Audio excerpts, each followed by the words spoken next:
Hi everyone.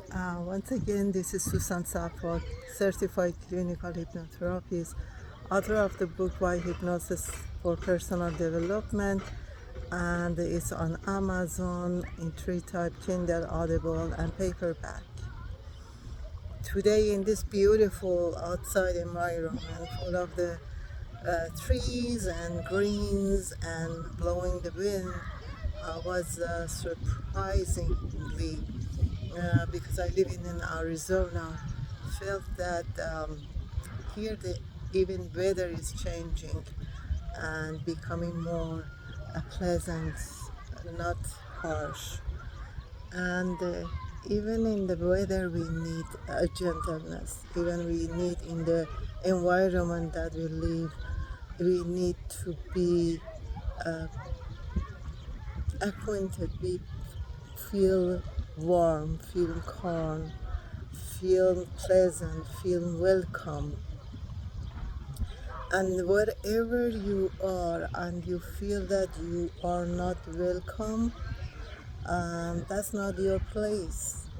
If it's a town, if it's a member of the community, or at any location, environment, if you don't feel welcome, you better think twice to stay in that environment or not. And I would suggest that that's not the place you want to stay. You want to be in an environment that you are not tolerating, but you are welcoming. Welcoming of what? Welcoming of receiving. Receiving what? The thing that you didn't realize in the past life. Maybe you were rushing and all the time forcing yourself to reach more and more success, money, opportunity. In that environment, you were all the time just trying to keep the performance, the appearance.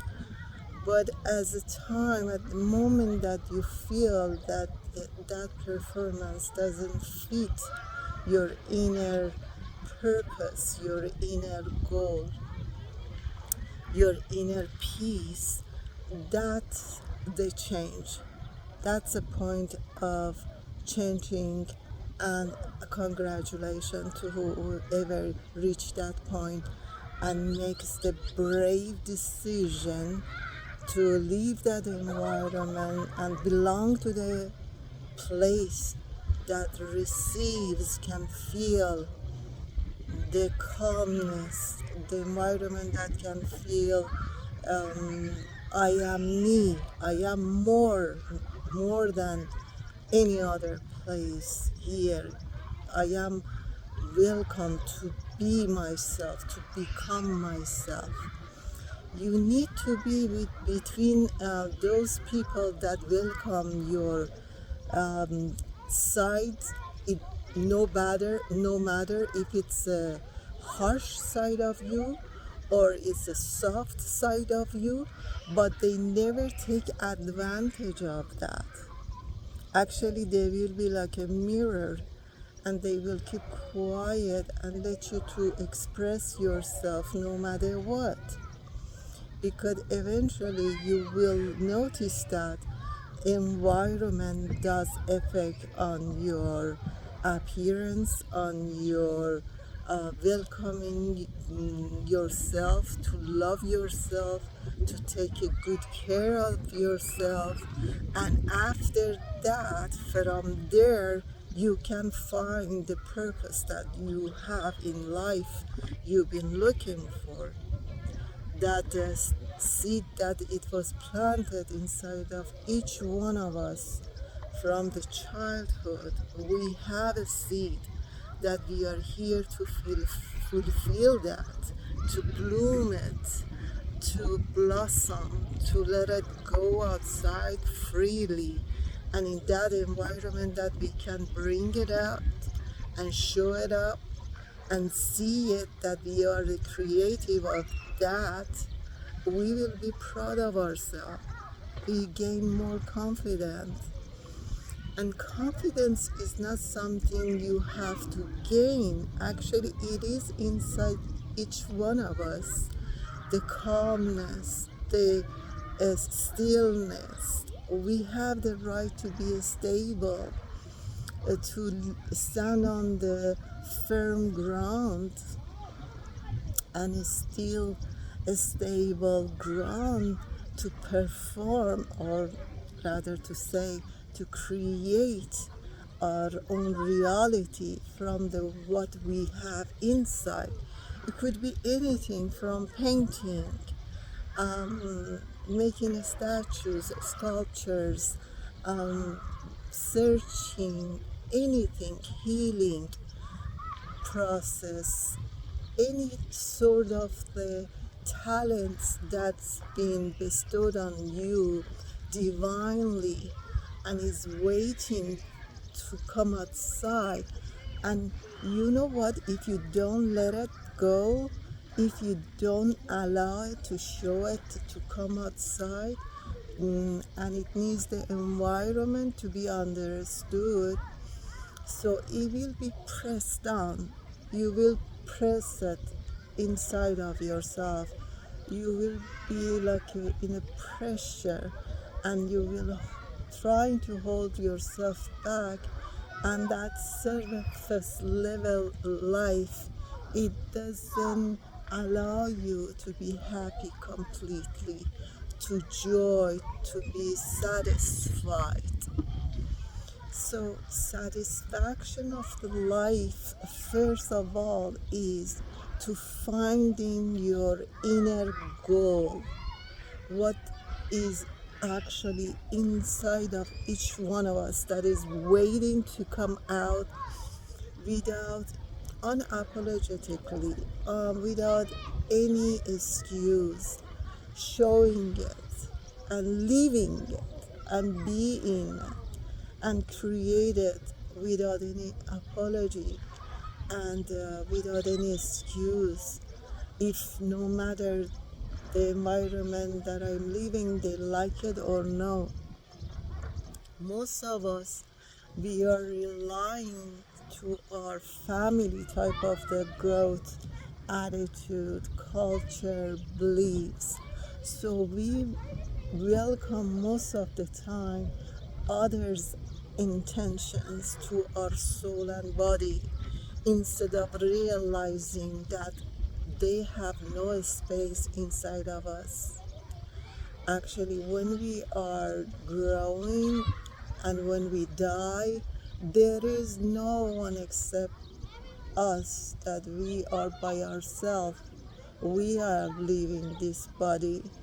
So all the responsibility, it will be at the end to our own self. We cannot excuse and put others, blame others at the fault and say that because of that situation.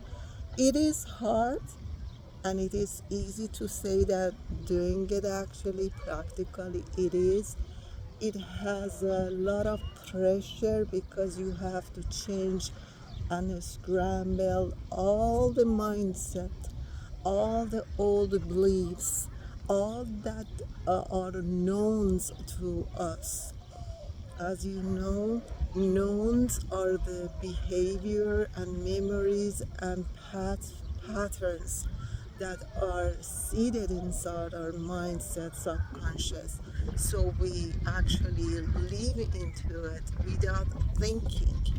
We choose the life without thinking because we are used to the pattern of our society, environment, caregivers that brought us up. So the moment that we feel, it doesn't matter at any age, at any level, state of the society, or any situation, at any position, the moment that you know that you cannot and you should not tolerate others to push you further and further from your inner true self, that moment is a revolutionary stage of your life.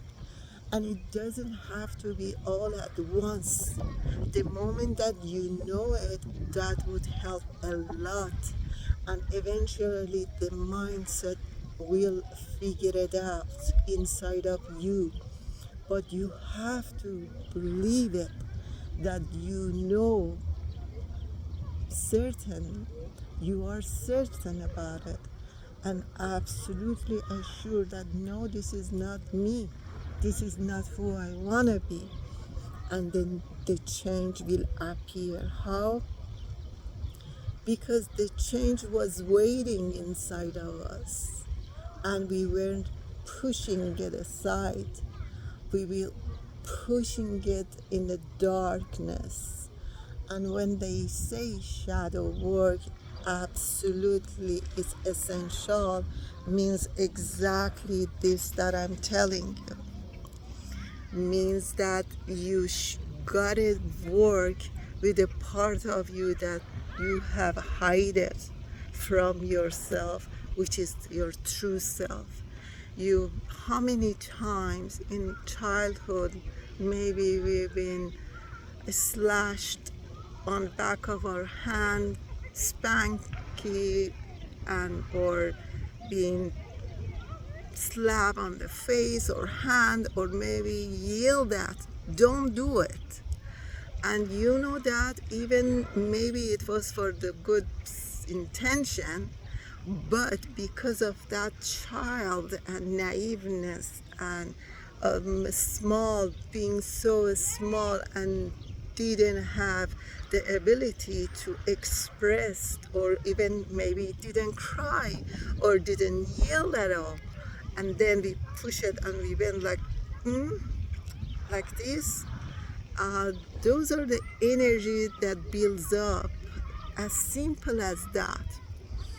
Unless we let it go, and the moment that we let go all those grudges, angers, frustration, pressures, and put the curtain aside and see and let ourselves to see the truth, and that always start with the self-love. Of course, I always emphasize on the self-love, and it has to, because otherwise you don't have a stable pillar. You are not on the steady ground, because your love, your self-love attitude, belief is your core energy, is your pillar, is your foundation. So I explained all these in my book. Even for the self-care, I put the session at the end that you can have the self-hypnosis. Record your voice with those suggestions, and while you go into your bed before falling into deep sleep, you can play that record, and when it's playing, you will take that into your mind, because then you go from the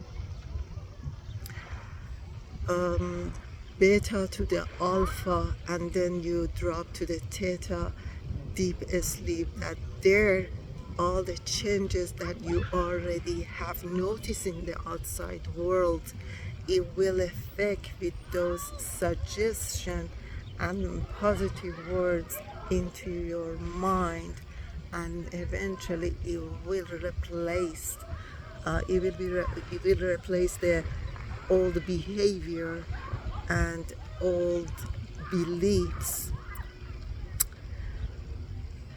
This is a time that we have to, this is a really revolutionary time, and we are so lucky that we are living in at this time.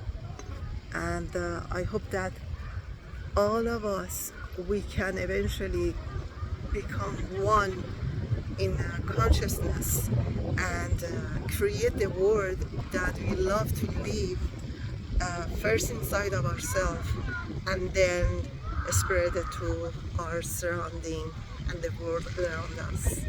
And I believe that it's happening now. So thank you so much for watching my videos. Until next video.